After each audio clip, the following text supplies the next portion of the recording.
آياتنا والرسول سيمنا وقدوتنا والقرآن دستورنا والجهاد سبيلنا والموت في سبيل الله أسمى منينا ولتكن منكم أمة يدعون إلى الخير ويأمرون بالمعروف وينهون عن المنكر وأولئك هم المفلحون. أعوذ بالله من الشيطان الرجيم بسم الله الرحمن الرحيم. الله يا غفار الله يا غفار اغفر لي ذنوبي olólùfẹ́ wa Sheikh Nasiruddin ẹni afẹ́ Sheikh Nasiruddin bàbá mi alijanna la ó ti pàdé bàbá rẹ̀ bisimilahi kul huwallahu ahadun Allahu samad lam yalid walam yulad walam yakun lahu kufuwan.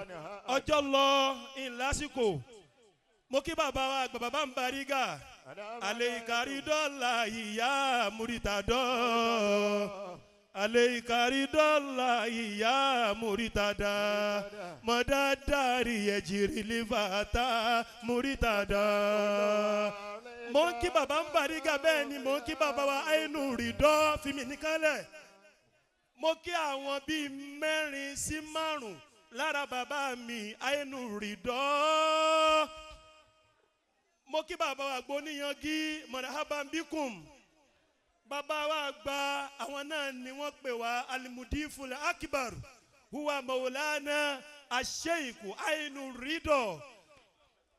nínú intajati bàbá wa gba oníyangí al-kubura huwa Ainu Ridoh.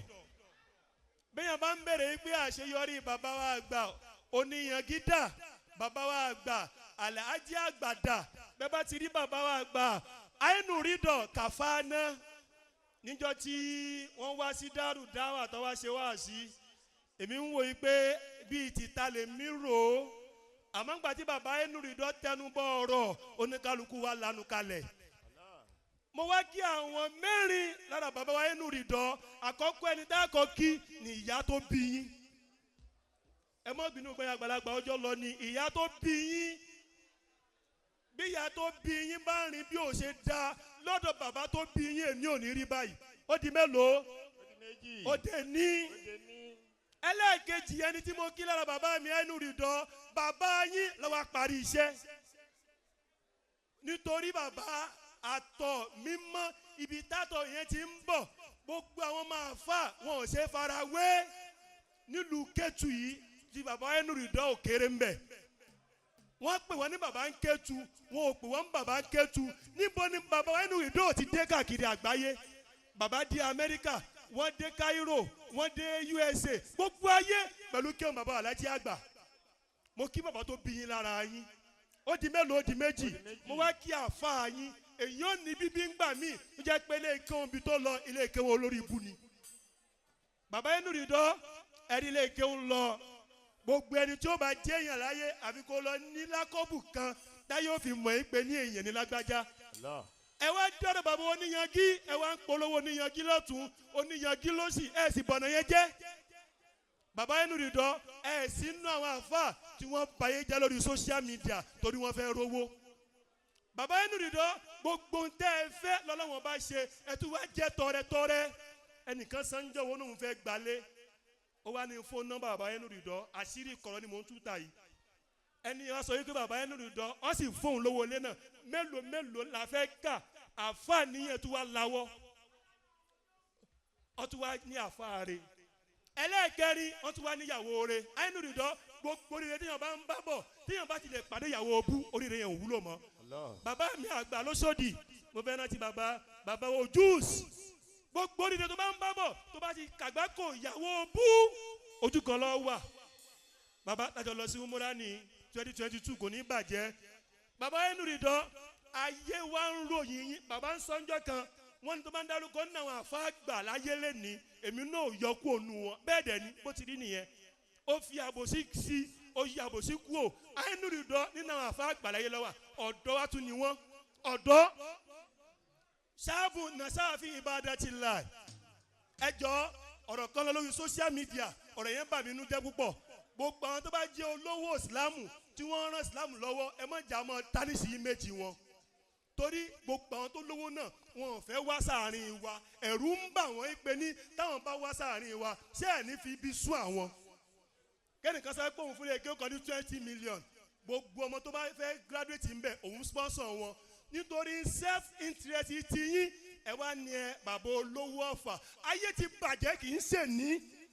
Láyé Ọbásanjọ́ ayé ò dáa. Láyé Buhari ayé ò dáa kidnapper wà.